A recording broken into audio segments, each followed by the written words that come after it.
निराकारी, निर्विकारी, निरअहंकारी स्थिति वह है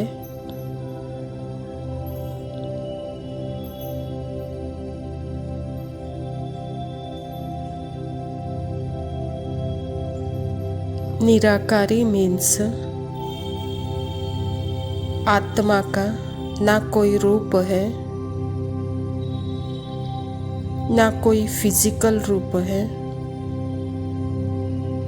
ना कोई उसका विचार का रूप है।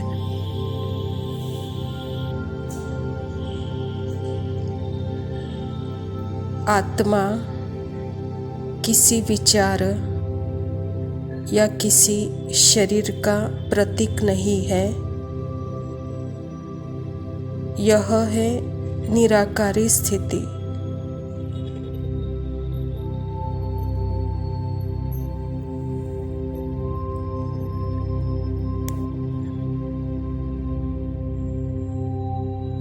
निर्विकारी स्थिति मतलब कि आत्मा का एब्सोल्यूट ट्रुथ बिल्कुल सेपरेट है विकारों से।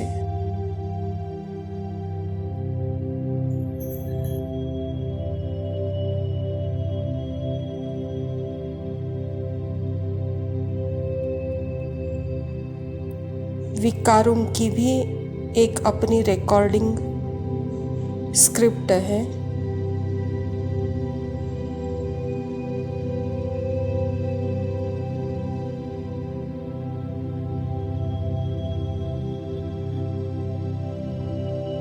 यह विकार भी जरूरी है काम क्रोध नीचे ले आने के लिए।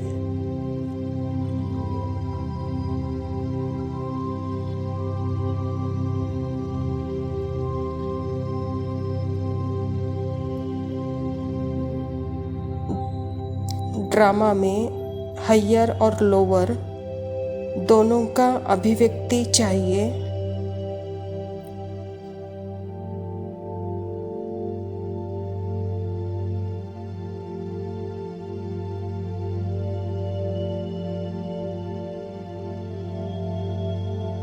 नीचे उतरने के लिए काम क्रोध यह एक अभिव्यक्ति है, एक अलग स्क्रिप्ट है। गलत कुछ नहीं है ड्रामा में।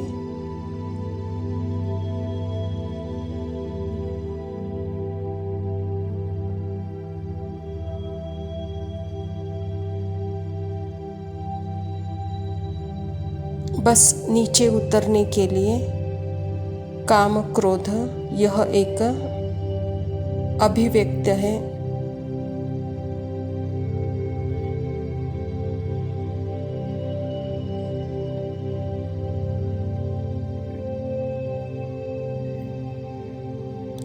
विकार मतलब जो उसके ओरिजिनल ट्रुथ से रिलेटेड नहीं है। इन विकारों से आत्मा अनटच्ड है।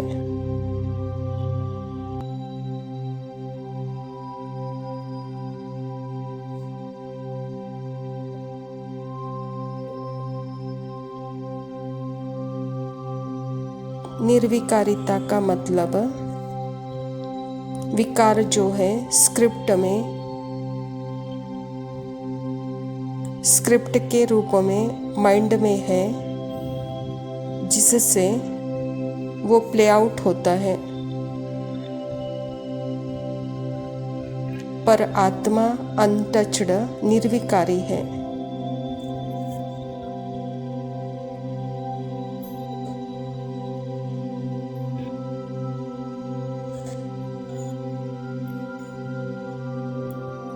निरअहंकारिता ईगोलेस है आत्मा।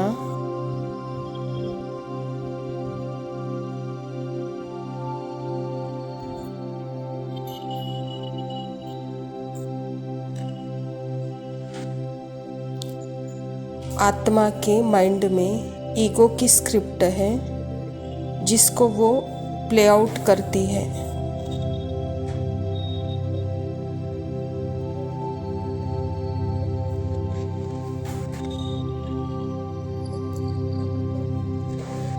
पर खुद वह ईगोलेस ही है।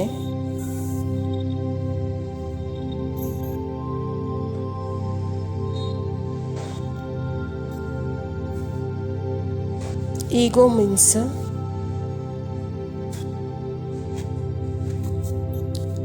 स्वयं की पहचान गलत छवि के साथ है।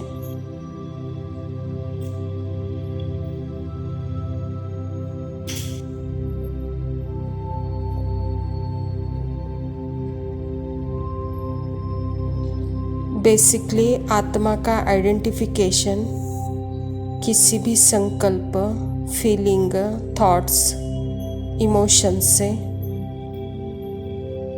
जब आत्मा अपनी पहचान बना लेती है तो फिर एक जैसे सेपरेट आइडेंटिटी बन जाती है।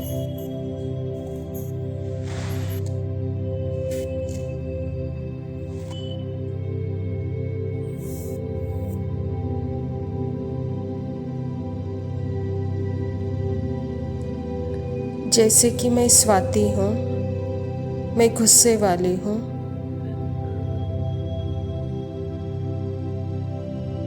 तो जिस थॉट इमोशन से आत्मा अपनी पहचान बना लेती है तो उसका स्वरूप बनती है।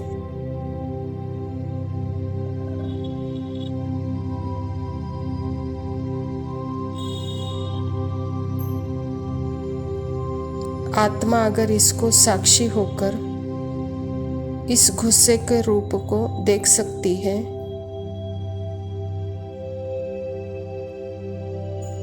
वह अलग बात है।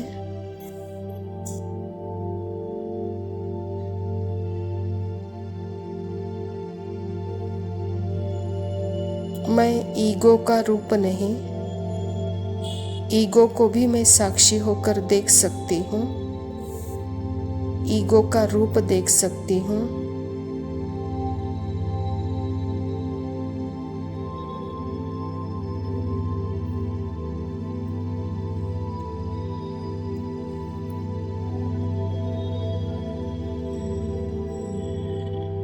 ईगो कोई सेपरेट विकार नहीं है, यह सारे विकारों का आइडेंटिफिकेशन अर्थात उसका स्वरूप को ही हम ईगो कह सकते हैं। ईगोलेस स्थिति अर्थात ही मैं आत्मा जिससे अनटचड हूँ, साक्षी हूँ, संपूर्ण अपनी निराकारी स्थिति में, निर्विकारी स्थिति में, और जहाँ निराकारी निर्विकारी साक्षी अवस्था है वहाँ निरअहंकारी है।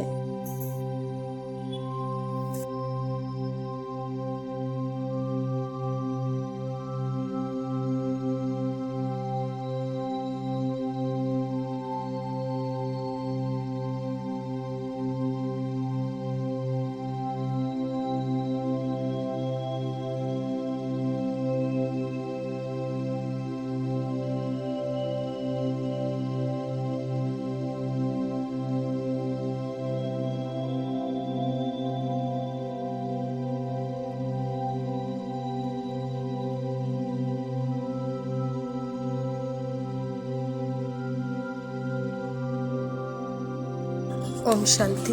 प्रातः मुरली बाप दादा मधुबन।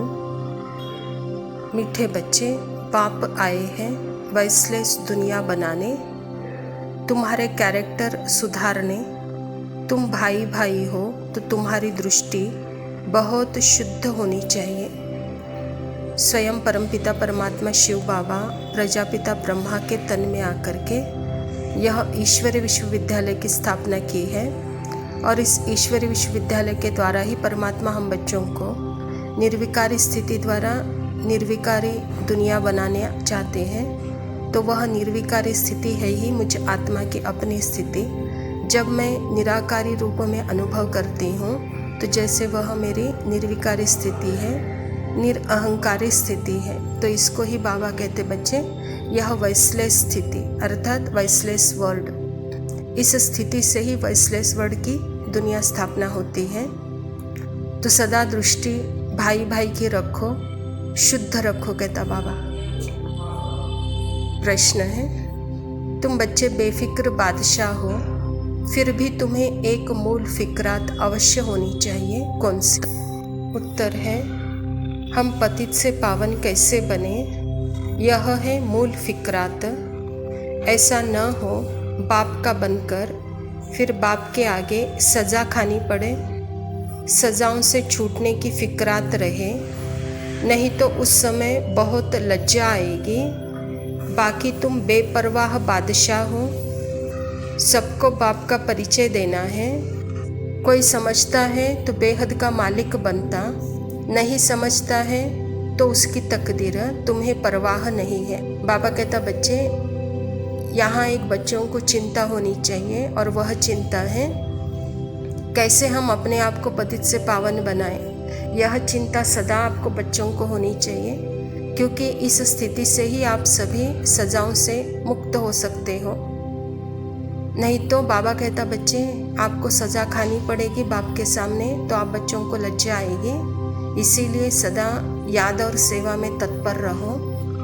अगर कोई समझना चाहता है तो वह मालिक बनेगा, नहीं समझना चाहता है तो उसकी तकदीर कहता बाबा। धारणा के लिए मुख्य सार है, पहला पॉइंट है, बहुत प्रेम से बैठकर रूहानी बाप को याद करना है।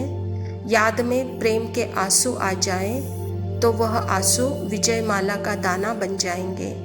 अपना समय भविष्य प्रारब्ध बनाने में सफल करना है। परमात्मा पिता की याद ऐसी होनी चाहिए जैसे बाबा कहता बच्चे, आपके आँखों में वह आनंद आश्रु आने चाहिए, क्योंकि वह जो रक्षक, वह जो पालन करता, वह जो हमारे सारे जन्मों का दाता है, वह दाता मेरे सामने आया है। तो ऐसे पिता परमात्मा की याद ऐसी होनी चाहिए जैसे रोमांचित हो जाए, जैसे खुशी में आंसू आ जाए। तो बाबा कहता बच्चे, ऐसी याद जैसे आपका प्रारब्ध बनाता है, आपका जीवन सफल करता है, आपका भविष्य बनाता है, कहता बाबा। दूसरा पॉइंट है, अंतर्मुखी हो, सबको अल्फ का परिचय देना है, ज़्यादा टिक टिक नहीं करना है। एक ही फुर ना रहे कि ऐसा कोई कर्तव्य न हो जिसकी सज़ा खानी पड़े। बाबा कहता बच्चे, बाहर मुखता में लॉस है, शक्तियों की, संकल्पों की, समय की, तो उस लॉस को इकोनॉमी करो, उसको बचत खाते में जमा करो। तो सदा अंतर्मुखी होकर मैं कौन हूँ और मेरा कौन है, इसी एक फुरने में रहो, यही आपका कर्तव्य है। बाबा कहता इसी कर्तव्य में टिके रहो, नहीं तो आपको सज़ा खानी पड़ेगी, कहता बाबा। वरदान है, रूहानी यात्री हूँ, इस स्मृति से सदा उपराम, न्यारे और निर्मोही भव। रूहानी यात्री सदा याद की यात्रा में आगे बढ़ते रहते हैं। वह यात्रा सदा ही सुखदायी है। जो रूहानी यात्रा में तत्पर रहता है, उन्हें दूसरी कोई यात्रा करने की आवश्यकता नहीं। इस यात्रा में सब यात्राएं समाये हुए हैं। तन और मन से भटकना बंद हो जाता है। तो सदा यही स्मृति रहे कि हम रूहानी यात्री हैं। यात्री का किसी से भी मोह नहीं होता। उन्हें सहज ही उपराम, न्यारे व निर्मोही बनने का वरदान मिल जाता है। परमात्मा पिता कहता है कि बच्चे, आप आत्माएं सदा काल के लिए इस सृष्टि के यात्री हो, यात्रा करने वाले हो। तो यात्रा सदा सुखदायी रहे, उसके लिए सदा अपने रूहानी स्थिति में रहो। तो आपकी यह यात्रा आपको भी सुखदायी होगी तो दूसरों को भी सुखदायी बनाएगी। बाबा कहता बच्चे, यात्रा में अपना मन और तन को भटकाओ नहीं, सदा स्मृति स्वरूप के स्थिति में रहकर बाबा कहता सदा उपराम और न्यारे निर्मोही बनने का अनुभव करो। यात्रा में किसी के साथ आपका किसी यात्री के साथ मोह नहीं हो, कहता बाबा। स्लोगन है सदा वाह बाबा, वाह तकदीर और वाह मीठा परिवार, यही गीत गाते रहो। अच्छा मीठे मीठे सिखिलदे बच्चों प्रति माता पिता बाप दादा का याद प्यार और गुड मॉर्निंग। रूहानी बाप के रूहानी बच्चों को नमस्ते। हम रूहानी बच्चों के रूहानी माता पिता बाप दादा को याद प्यार और नमस्ते।